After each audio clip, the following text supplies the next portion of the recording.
qui reste encore tabou dans le TP, dans beaucoup d'accompagnements. Et j'espère que ça va changer assez rapidement au fur et à mesure que, plus on va en parler, plus ça va changer. Alors, c'est une thématique, bien évidemment, qui touche tous les âges, hein, des jeunes, des moins jeunes, et puis les personnes en situation également de handicap, hein. Et puis, ben, la sexualité, on l'a vu, on le voit de plus en plus, elle ne prend pas sa retraite, hein. Ça continue. Et ça, c'est important aussi d'en prendre conscience. Voilà, on vieillit, mais on vieillit aussi en ayant une sexualité. On va aborder plusieurs repères psychosociaux de la vie affective, relationnelle et sexuelle à travers trois questionnements. Pourquoi aborder la sexualité avec les patients en consultation? Comment pouvoir en parler de cette sexualité aux patients?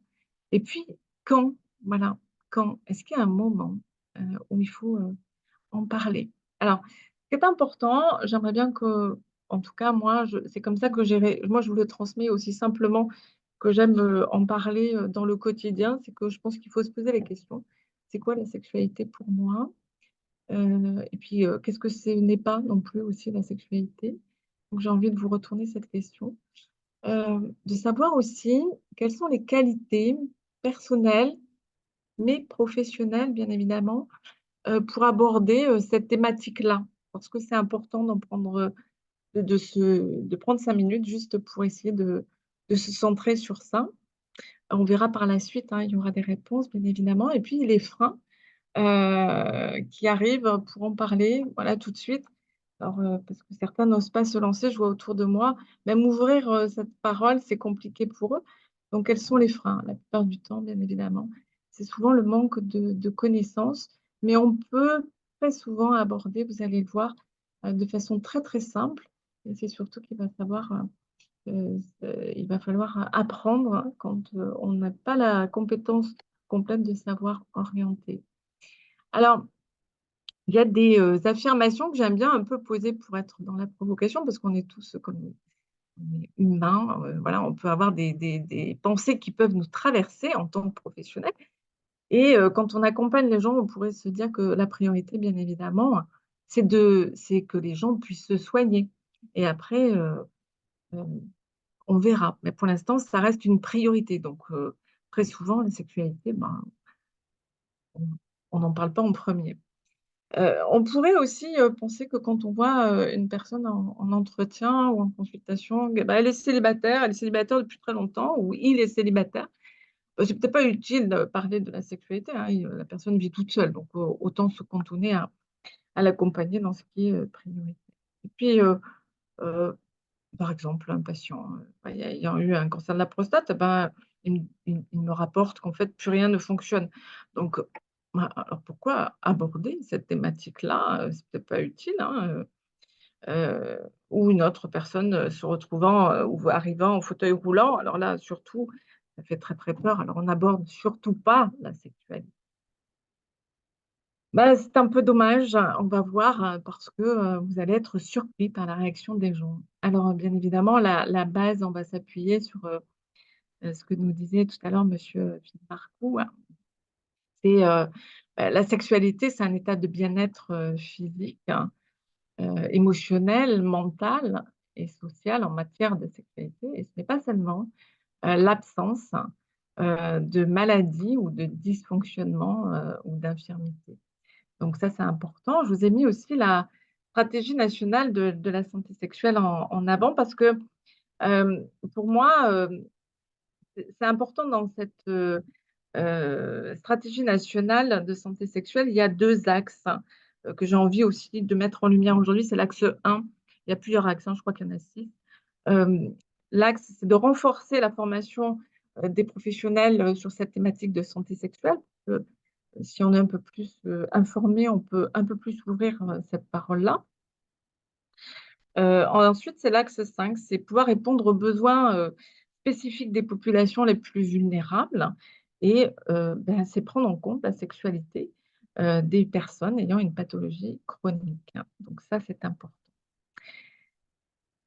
Alors, la santé sexuelle, bah, j'ai voulu vous mettre cette petite pyramide de Maslow parce que pour moi, elle est très parlante. Euh, et état de bien-être, une qualité de vie dans leur ensemble. On parle souvent de ça. D'ailleurs, souvent, quand on fait un bilan éducatif, parce qu'on est vraiment ciblé dans l'éducation thérapeutique, on va balayer toutes les dimensions et puis on va surtout ne pas oublier de demander aux patients s'il mange bien, s'il a une alimentation équilibrée, s'il s'hydrate bien, hein, s'il fait du sport, s'il dort bien, si le sommeil est bien stable, tout ça, mais on ne va jamais poser la question, est-ce que sexuellement vous allez bien? Alors, bien évidemment, on ne va pas la poser comme ça, cette question, et je ne vais pas la poser comme ça, mais la sexualité fait partie des besoins physiologiques, et ça, nous l'oublions très souvent. Donc, j'espère que l'on pourra maintenant s'appuyer euh, sur cette, euh, sur cette notion-là. Pourquoi aborder cette thématique avec les patients? D'abord, parce que les patients le demandent. Moi, il y a quelques années, quand le service a voulu et a pu avoir un lieu dédié à l'accompagnement, hein, vraiment un service à part entière, eh bien, nous avons questionné nos patients pour savoir les thématiques qu'ils souhaitaient aborder. Et dans ce cadre-là, eh bien, il y a des patients qui ont noté que la dimension de la sexualité était très importante, qu'ils souhaitaient la retrouver dans leurs futurs accompagnements. Alors, important de l'aborder parce que, bien évidemment, pathologie chronique, des modifications de l'image de soi par l'annonce, tout simplement.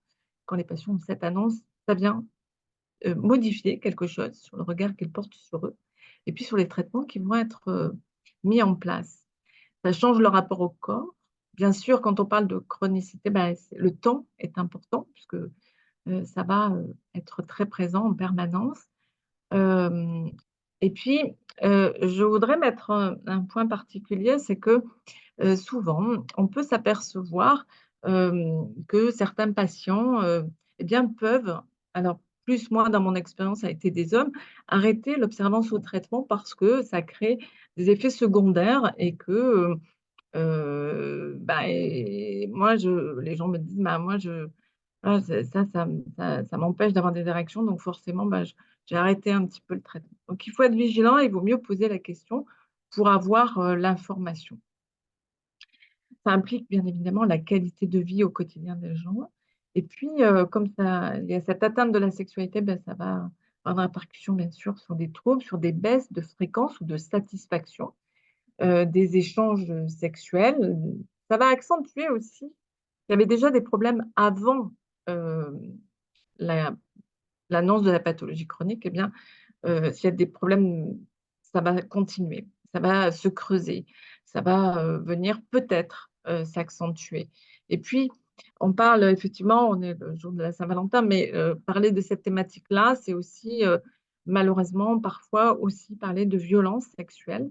Donc, il n'y a pas que la sexualité n'est pas que mise à jour sur le côté euh, agréable. Il y a aussi des gens qui ont besoin de déposer des choses sur des violences sexuelles qu'ils ont eues ou qu'ils ont dans le cadre de leur parcours avec leur entourage. Euh, on parle de patients, mais il est important aussi de parler de l'entourage, des proches, du partenaire ou de la partenaire. Donc, d'intégrer très souvent, en tout cas, je vous le souhaite, soit de faire des entretiens en couple, individuels, mais aussi en couple, soit de pouvoir, euh, euh, en tout cas, faire des ateliers collectifs, pourquoi pas. Pourquoi parler de la sexualité aux patients? Alors, on va voir que ça a un impact, bien évidemment, la pathologie et les traitements ont un impact direct sur la sexualité. Trois grandes origines aux troubles, hein.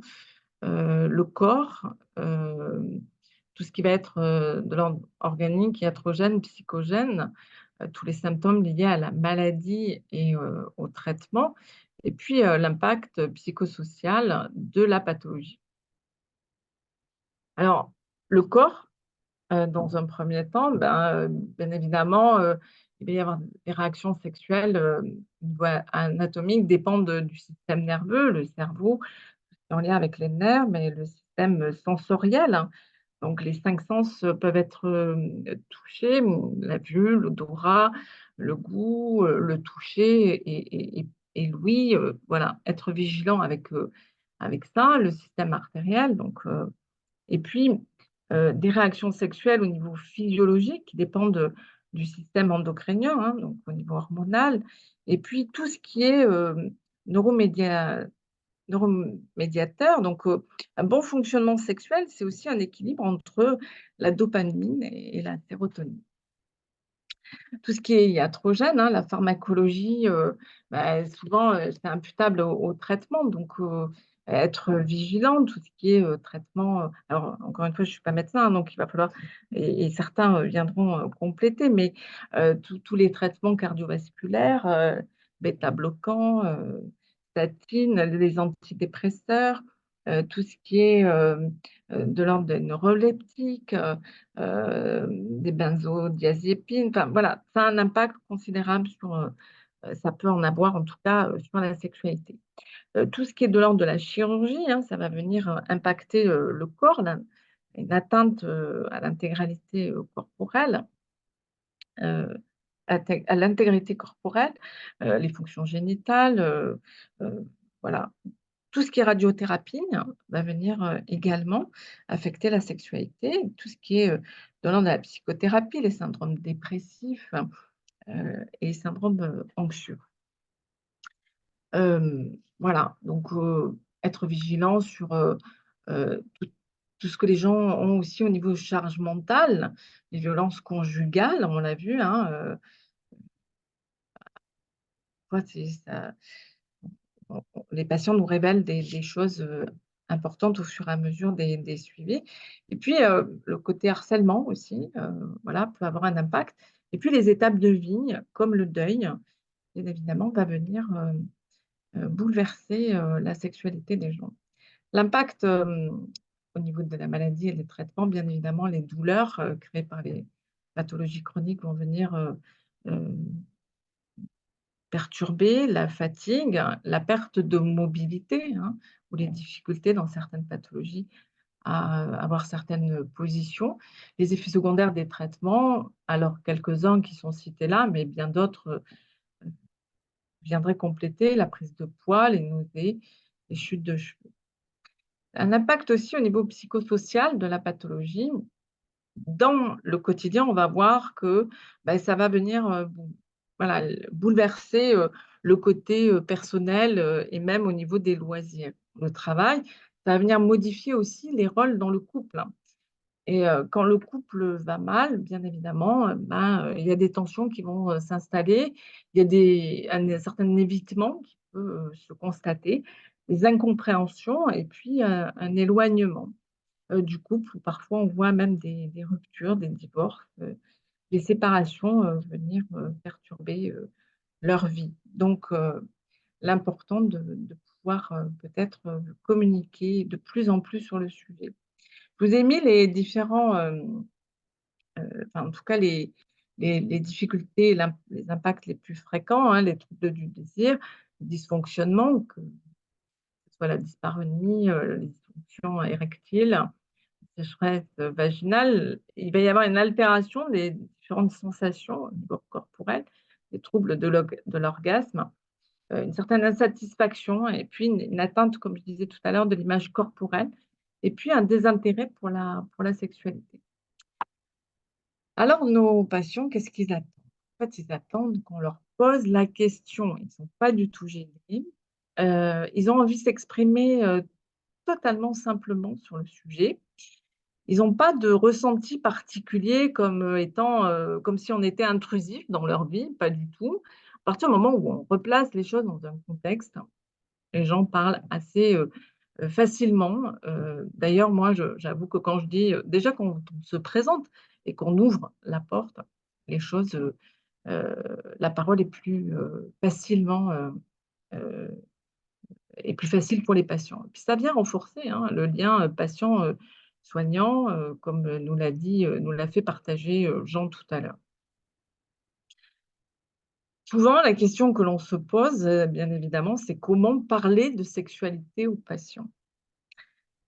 Alors, bah, oui, c'est une grande, c'est souvent, on a un peu peur, hein, on sait pas trop. Ben, il faut qu'il y ait un cadre. C'est ce que nous disait Jean tout à l'heure. Je crois que ça, c'est très, très important, la confidentialité, que les patients se retrouvent dans un univers, voilà, sans bruit, en tout cas en individuel, c'est quelque chose qui est très, très important, de bien poser le cadre, les règles, hein, que l'on puisse utiliser des mots qui sont adaptés, bien évidemment. Moi, je dis très souvent, ben, on va pouvoir parler de plein de choses au niveau de la sexualité, mais pas de grossièreté. Voilà, on peut poser toutes les questions avec maladresse, avec spontanéité, mais il faut quand même, que ça soit adapté. Que le professionnel ait une écoute active, bien évidemment, empathique, hein, que l'on permette de favoriser la parole, l'expression avec des questions ouvertes ou un peu plus, ciblées. Ne pas oublier de marquer, moi j'aime bien les temps de silence parce que ça demande une certaine réflexion aussi, quand on pose une question, donc bah, il faut avoir il y a un peu de pudeur, donc il faut laisser le temps, aux gens de pouvoir parler. Identifier bien évidemment précisément les attentes du patient, hein, qui ne seront pas les attentes de tout le monde, heu, de proposer des orientations, voilà, à des professionnels, qui nous entourent et surtout de s'entourer, d'une équipe, pluridisciplinaire et de pouvoir avoir, comment dire? Cet échange et bah, en tout cas d'être, suppléé, de pouvoir, s'orienter facilement à des collègues qui sont en interne ou hors les murs. Proposition des solutions médicamenteuses, oui, voilà, permettre aux patients aussi de pouvoir, facilement, dire,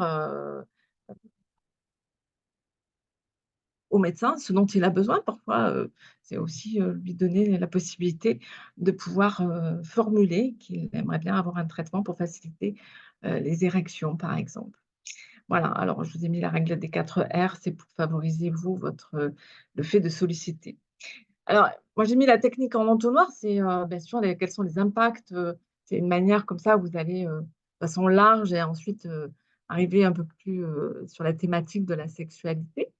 On peut s'appuyer également sur l'apport des données scientifiques. Les études, moi souvent je dis: «Bah, vous savez, les études, elles montrent que la vie affective et sexuelle, elle peut impacter, voilà, sur la maladie. Est-ce que c'est votre cas? Est-ce que vous souhaitez qu'on en parle?» Comme ça, tout le monde se sent concerné. C'est plus facile pour l'aborder. N'oubliez pas de pouvoir, communiquer de façon écrite, d'afficher dans vos salles d'attente, de transmettre des brochures spécifiques sur cette thématique-là. Ça permet aussi, aux patients de revenir vers vous. Je vous ai mis la communication brève en sexualité. Comment amener la sexualité dans une discussion? Ça, c'est important. Vous pourrez vous procurer d'ailleurs ce petit fascicule, qui vous permettra aussi de vous guider, hein, en tant que professionnel, se rendre disponible pour le patient, intervenir, personnaliser l'approche et puis surtout proposer des solutions. C'est une communication qui dure moins de 30 minutes, elle est centrée sur la personne. On respecte bien évidemment les valeurs, les idées, les émotions et les attentes des personnes, sur le modèle motivationnel et puis, on va bien évidemment prendre en compte des déterminants psychologiques, sociaux, en santé sexuelle et en matière de bien-être. Quelques questions, que vous pourriez, retrouver dans la communication brève en sexualité, voilà, tout simplement, hein, d'aborder comme vous le faites dans votre quotidien d'éducation thérapeutique, comment ça va à la maison et ensuite de pouvoir, progressivement, amener la conversation avec des questions ouvertes sur la sexualité. Avez-vous des questions, des préoccupations au sujet de questions sexuelles? Êtes-vous satisfait de la fonction sexuelle ou de votre activité sexuelle? Ou certains de mes patients qui ont la même maladie que vous, comme je vous disais tout à l'heure, ben, ils ont parfois des problèmes. Qu'en est-il pour vous? C'est une technique, la communication brève en sexualité qui est courte, succincte, elle crée un environnement confidentiel, elle permet à l'usager vraiment au professionnel de se centrer vraiment sur l'usager, voilà et d'explorer, les propres, expériences. Hem, Elle renforce bien évidemment l'estime de soi, heu, feuilletez, ouvrez cette communication-là, elle va beaucoup vous aider. Quand on parlait de la sexualité aux patients, alors moi je dirais, à tous les moments du parcours d'éducation thérapeutique, il faut oser dire, oser en parler. Moi, dès la première fois où je vois quelqu'un, je dis alors c'est plus facile pour moi parce que je dis: «Voilà, je vous accompagne dans tel domaine, je j'interviens, mais je fais ça que j'ai telle compétence dans le service pour, vous accompagner et puis je suis formée en éducation et conseil en santé sexuelle». Ah, tout de suite: «Ah bon?» alors, on peut aborder, bah, si c'est pas maintenant, ça sera plus tard. Mais je pense qu'en fait, à n'importe quel moment, il est important de parler de ce sujet-là et de d'ouvrir. Alors, je vous ai mis en conclusion les règles d'or pour les professionnels de santé. C'est, heu, c'est juste pour rassurer aussi un peu, tout le monde, hein. C'est que, je reprends un petit peu ce que j'ai dit dès le départ, c'est-à-dire arriver à se questionner sur ses propres représentations et normes concernant la sexualité. Parce que c'est vrai que, il va falloir faire preuve, de tolérance, il va falloir, être dans le non-jugement comme nous disent les gens pour faciliter l'expression, la parole. Il va falloir oser, parler, heu en ouvrant un espace, d'écoute, voilà, pour nos patients, qui puissent aborder ce sujet-là, créer quelque chose de particulier, qui va être, tant, sur la communication verbale et non verbale aussi. Se sentir légitime. Ce que je voudrais, c'est que vous puissiez à un moment donné vous dire: «Voilà, je me sens légitime» et c'est pas parce que je ne suis pas sexologue que je ne peux pas, ouvrir le dialogue, bien évidemment. L'écoute est importante, on f voilà, donc se sentir légitime et disponible pour écouter, c'est essentiel. Respecter l'autre, respecter la loi, et puis c'est travailler sur les compétences, psychosociales, donc ça contribue à améliorer la santé sexuelle et c'est à réadresser, orienter. Je vous ai mis tous les et j'en ai certainement oublié, vous viendrez, compléter, mais à qui on peut orienter, c'est important. On oublie aussi que certains médecins généralistes, assurent, aussi des consultations de gynéco, et de santé sexuelle. Les sages-femmes, voilà, il faut aussi, y penser. On peut orienter, les patients, voilà, on peut ouvrir cette fenêtre, pour, aborder la thématique et puis on peut aussi, passer, hem, passer la main à quelqu'un qui est un peu plus formé sur le sujet. Quand on parle de sexualité, bien évidemment, en tant que professionnel, eh bien, si on veut aller au-delà, hein, si on veut ouvrir la fenêtre et puis, permettre d'accompagner les gens, eh bien, il faut se former, il faut être informé régulièrement dans son cadre professionnel. Alors, je vous ai mis quelques points, les DIU en sexologie, le DU en santé sexuelle, en éducation et conseil en santé sexuelle. Et puis dans vos structures, peut-être que certains font comme moi, c'est-à-dire, des sensibilisations sur le sujet, comme à Bayonne où, voilà, moi j'ai mis du temps, hein, les gens s'inscrivaient pas tout de suite depuis 2018 et puis, un jour, voilà, il y a eu un groupe de professionnels qui s'est lancé, de différentes, de la psychiatrie, la cancéro, voilà, envie de pouvoir ouvrir cette thématique-là. Donc, un jour de théorie et puis un jour de pratique où on va mettre en situation, les, où je mets en situation les professionnels sur, se lancer vraiment sur des entretiens et sur la création, d'ateliers, voire, l'utilisation d'outils pour pouvoir faire exprimer, le plus facilement possible, la parole du patient.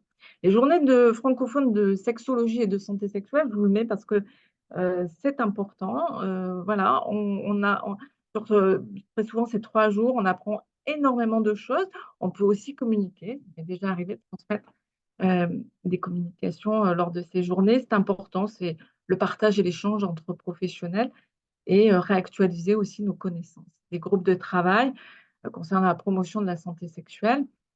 Aussi quelques lectures, alors là, c'est effectivement, je vous mets comme exemple Sébastien Landry qui est sexologue, clinicien, avec la déclinaison de tous les bouquins qu'il a pu écrire, sur lesquels vous allez pouvoir aussi utiliser certains outils puisque, il y a certains cas de situations de patients expliqués dont vous pourriez, heu, que vous pourriez utiliser pour vos ateliers, la sexualité, sexualité et cancer, la fatigue dans la sexualité, la sexualité, ne prend pas sa retraite et cetera. Voilà, d'autres outils que vous retrouverez aussi sur la fiche, qui vous sera, transmise sur les liens et ressources, sur cette thématique-là et puis, les outils et techniques pour parler de sexualité, alors vous allez vous les approprier puisque le but, c'est de pouvoir créer aussi ses propres outils, hein, essayer de la créativité, enfin moi qui travaille beaucoup en créativité, bah, c'est important. Moi, j'ai envie de dire, demandez à vos patients ce dont ils ont besoin et avec quoi ils ont envie de travailler. Alors bien évidemment, les planches d'anatomie, c'est essentiel. Parce qu'à un moment donné, bah, c'est important de connaître son corps et de mieux permettre aux gens de l'appréhender, de se l'approprier. Heu, voilà, quelques outils pratiques pour exprimer, que vous connaissez, quelques films aussi parfois qu'on peut diffuser, des films comme la vidéo en ETP, et se servir de ça pour, faire parler en tout cas les gens. Et puis, moi j'utilise beaucoup des cartes force parce que quand je parle de sexualité, eh bien je parle aussi bien évidemment de confiance et d'estime de soi.